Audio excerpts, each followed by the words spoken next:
Hello students, today I am going to explain a poem, An Elementary School Classroom in Islam, composed by Stephen Spender. It's a poem of class 12th. The scene starts with the classroom of an elementary school where all those slum children have been studying. This poem deals with the theme of social injustice and class inequality. The poem is written in free verse as it has no rhyming scheme. The poet has used many images and symbols to create the desired effect. The children of slum school are like scum of the earth. Scum, what you say? Insects. In this poem, the poet has beautifully described the pathetic, miserable, and pitiable conditions of slum school children. The poet has shown two worlds here. First world is of poverty, misery and malnutrition of the slum school children, and second world is of progress and prosperity of rich and powerful people. Let's start the poem. I am reading it out. Far, far from gusty waves, these children's faces, like rootless weeds, the hair torn round their paler, the tall girl with her weighed down head, the paper swimming boy with rat's eyes, the stunted unlucky heir of twisted bones, reciting a father's gnarled edges, his lesson from his desk. Now here gusty means blowing strongly. Paler here means yellowish face. Thereafter paper swimming boy, very thin boy, stunted, not fully grown up. Heir, H-E-I-R, it means successor. Twisted bones, bent bones, gnarled that is a disease, naughty disease it is. So now I am explaining it. So the poet says here, these children are far away from the winds or sea waves. The poet here wishes to say that these children are far away from the jubilations of life and bounties of nature. Instead of enjoying their childhood in the lap of nature, their childhood is confined in the dark and dingy walls of the slum. Thereafter, poet here is comparing children's faces like rootless weeds. Poet has compared the faces of children with that weeds. Weeds, that is a kind of plant. So now the poet is saying here, the faces of these children are withered and worn out like uprooted weeds. Their unkempt hair is as scattered untidily around their faces. Rootless here suggests that these children lack proper nourishment. A tall girl keeps her, thereafter poet is talking about the tall girl with her weighed down head, the paper swimming boy with rat's eyes, the stunted unlucky heir of twisted bones. Now I am explaining that about that tall girl. A tall girl keeps her head down because she is sad and depressed. She feels the burden of life. She feels the trials and tribulations of life. She has no interest in anything. She is so subdued and suppressed that her body and head have been bowed down with the burden of misfortunes. Thereafter, poet is saying about that paper swimming boy with rat's eyes. Yes, a boy who is sitting there is very thin. The poet has called him paper swimming boy. His eyes are bulging out like those of the rat. Here, rat's eyes symbolize timidity and anxiety. His eyes are scared but anxiously look for food. His growth is blocked and he has inherited the naughty diseases of his father and ill luck as well. He recites his lesson from his desk in a mellow and weak voice. It sounds sickly, like his father's deforming disease. A father's gnarled disease, his lesson from his desk, and he has inherited twisted bones of his father. He is stunted. Already I have told the meaning of this one. Not fully grown up, or what you call underdeveloped, because of the malnourishment which has prevented him from blossoming fully.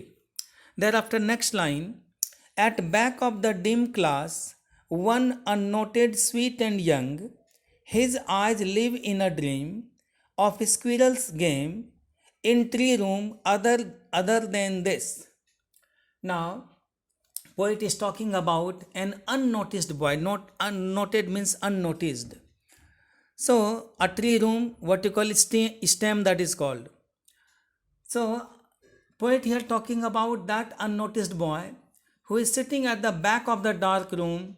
He is having a dream. He is very much hopeful. He wants frisk and frolic in his life, just as a squirrel frisks and frolics around in its tree room. I mean, in the hollow of the stem. Likewise, the eyes of the boy frisk and frolic with hopes for a bright future. He dreams of outdoor games, thinks of squirrel games. Tree room here contrasts with the gloomy classroom. Now come to next stanza. On sour cream walls, donations, Shakespeare's head, cloudless head down, civilized dome, riding all cities, build flowery tireless valley, open-handed map, awarding the world its world. Now sour cream here means that is the color, of white color it is. Thereafter down, DAWN, it means the time before sunrise. Then Tirolese Valley, it's a valley, Tyrol Valley it is, and it is famous in Austria for its natural beauty. Thereafter, poet is talking about open-handed map. So now I am explaining entire thing. The portrait of Shakespeare is there in the classroom. The color of that wall is off-white, and that is the symbol of colorless life of slum school children. Other pictures are also hung on the wall. The scene of early morning as well as cloudless sky is also there. Early morning symbolizes peace and cloudless sky symbolizes beauty, which they are lacking. Those scenes symbolize the civilized world and are meaningless, purposeless, and worthless for those slum school children. Thereafter, civilized dome. The poet is here saying the elementary school in Islam is squeezed under the so-called civilized domes. These concrete structures of the cities obstruct their view, making them unaware of the beauty of the sky at dawn and natural beauty of the famous Tyrol Valley, which is full of flowers and music of bells, symbolizes heavenly splendor. Open-handed map awarding the world its world. Now understand this line. Thereafter, poet is talking about that map. That means open. That open and reshaped map is also there. The map of the world is symbolic of hopes and aspirations, which has been awarded to us by God with all its bounties. Now thereafter, poet is saying, line I am reading it out, and yet for these children, these windows, here windows, that means that dirty surrounding.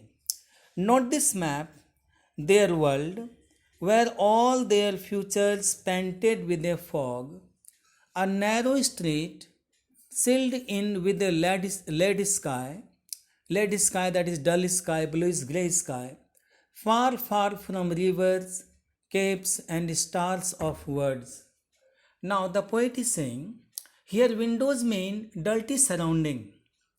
The poet says that dirty surrounding is their world, not that map. The world of these children is limited to their filthy slum, restricting their vision of a better world. The fog of uncertainty dominates their future. The slum children pass much of their lives racking in the garbage and never get to enjoy the beauty of mountains and flowery valleys. They have been living in a narrow street covered with dark and dull sky or bluish grey sky. That sky is the symbol of hopelessness. Their world is far away from rivers, caves, and stars of words. Stars of words mean here the world of literature. These slum children are confined in the narrow streets of the slums where dirt and filth reign supreme. They never get an opportunity to bask in the glory of natural beauty of rivers, the snow-capped mountains, and the stars. They have a crave for rivers, caves, and world of literature. Here, stars of words means world of literature. The poet has shown scenic beauty and literary beauty, which are purposeless for all slum children. Thereafter, the poet has used here all those poetic devices. So first of all, you say here simile, like rootless weeds. Simile is there. Metaphor, rat's eyes, father's gnarled edges, squirrel's game, tree room, open-handed map, futures painted with a fog, lead sky. These are metaphor. Now alliteration you say, far far from gusty waves, and then come to images and symbol. Gusty waves, rootless weeds, paper swimming boy, twisted bones, sour cream walls, Shakespeare's head, tireless valley, open-handed map. These are images and symbol. Students, half of the poem I explained today and the rest half I'll explain in next video. I believe that you will like it and subscribe it also, and don't forget to press the bell icon. Thank you. Have a wonderful day.